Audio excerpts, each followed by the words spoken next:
নতুন বছরে নতুন নিয়ম চালু করা হয়েছে সকল সিএসসি ভিএলইদের জন্য। খুবই একটি গুরুত্বপূর্ণ একটি আপডেট আনা হয়েছে। এই ভিডিওর মাধ্যমে যে সমস্ত ভিএলই বন্ধুরা সিএসসির সাথে কাজ করছেন বা কাজ করতে চান তাদের জন্য খুবই গুরুত্বপূর্ণ।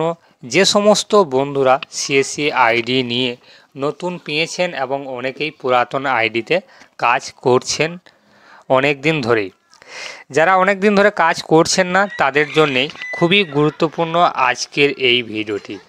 যে সমস্ত ভিএলইদের আইডি একেবারে ডিঅ্যাক্টিভেট হয়ে গেছে এবং তার সাথে সাথে কিন্তু পেনাল্টি, অবশ্যই কিন্তু সেই আইডিকে অ্যাক্টিভ করাতে চান তাহলে আপনাকে পেনাল্টি দিতে হবে।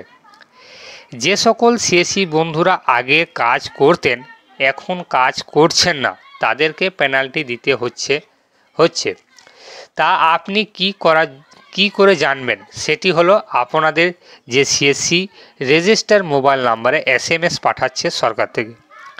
আমাদের এই ভিডিওতে যেমন দেখাচ্ছি সেই রকমই আপনাদেরও কিন্তু এসএমএস দেবে।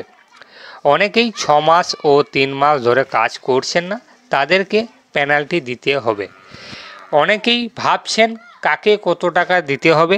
যারা 6 মাস ধরে কাজ করছেন না তাদেরকে 500 টাকা পেনাল্টি দিতে হবে এবং যারা 3 মাস ধরে কাজ করছেন না তাদেরকে 100 টাকা পেনাল্টি দিতে হবে। অনেকেই ভাবছেন এই পেনাল্টি যদি না দিই বা যদি না দেওয়া হয় তাহলে কি হবে। অনেকেরই কিন্তু ভাবনাটা কিন্তু অনেকেই ভাবতে পারেন, কিন্তু আপনাদের কিন্তু প্রত্যেককেই কিন্তু যারা সিএসসি আইডি নিয়ে কাজ করতে চান বা চাইছেন তাদেরকে প্রত্যেককেই যাদেরকে এসএমএস পাঠানো হয়েছে তাদেরকে কিন্তু যেভাবে এসএমএস পাঠানো হয়েছে যত টাকা এসএমএস পাঠানো হয়েছে তত টাকায় কিন্তু পেনাল্টি দিতে হবে আপনাকে। যদি না দেন তাহলে পরবর্তী সময় কিন্তু আপনাদের সিএসসি আইডি সম্পূর্ণভাবে ডিঅ্যাক্টিভেট হয়ে যাবে, মানে পুরোপুরি কিন্তু কোনো দিনের জন্য কিন্তু অ্যাক্টিভ হবে না। যদি কোনো রকম ভাবেন দিয়ে অ্যাক্টিভ করানোর জন্য পেনাল্টি দেবো, পেনাল্টি দিয়ে অ্যাক্টিভ করাবো, কিন্তু অ্যাক্টিভ করাতে পারবেন না। আর কোনো রকম আপনার নামে পরবর্তী সময় কিন্তু আবার নতুন করে আপনার নামে কিন্তু অ্যাক্টিভ করাতে পারবেন না। তখন দেখাবে অলরেডি রেজিস্টার্ড, মানে সিএসসি আইডি কিন্তু নিয়েছেন সেটা কিন্তু দেখাবে, বারবার নোটিফিকেশান কিন্তু শো করবে। আর এখনকার বাজার বর্তমানে যেরকম আপনাদের সিএসসি আইডি নেওয়ার জন্য অনেক কষ্ট করতে হবে, অনেক রকম কাগজপাতি লাগবে, অনেক নতুন নতুন নিয়ম চালু করা হয়েছে। সেই নিয়ম মেনে আপনাদের আইডি নিতে গেলে অনেক কাঠখড় পোড়াতে হবে। তাই আপনাদের মূল্যবান সিএসসি আইডিটা যাতে ডিঅ্যাক্টিভেট না হয়ে যায় সেই জন্যে কিন্তু আপনাদের যাদেরকে মেসেজ পাঠানো হয়েছে তাদেরকে কিন্তু প্রত্যেকেই আপনারা অ্যাক্টিভ করিয়ে নিন পেনাল্টি দিয়ে।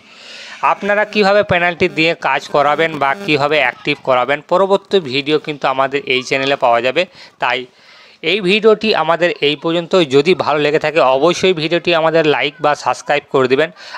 আমাদের ভিডিওটি যদি একটু হলেও ভালো লেগে থাকে তাহলে অবশ্যই ভিডিওটিকে লাইক করে দেবেন এবং চ্যানেলের সাথে থাকার জন্য অবশ্যই চ্যানেলটিকে সাবস্ক্রাইব করে দিন আর পাশে থাকা বেল আইকনটি ক্লিক অন করে দিন, যাতে করে এই ধরনের ভিডিও সবার আগে পেয়ে যাবেন।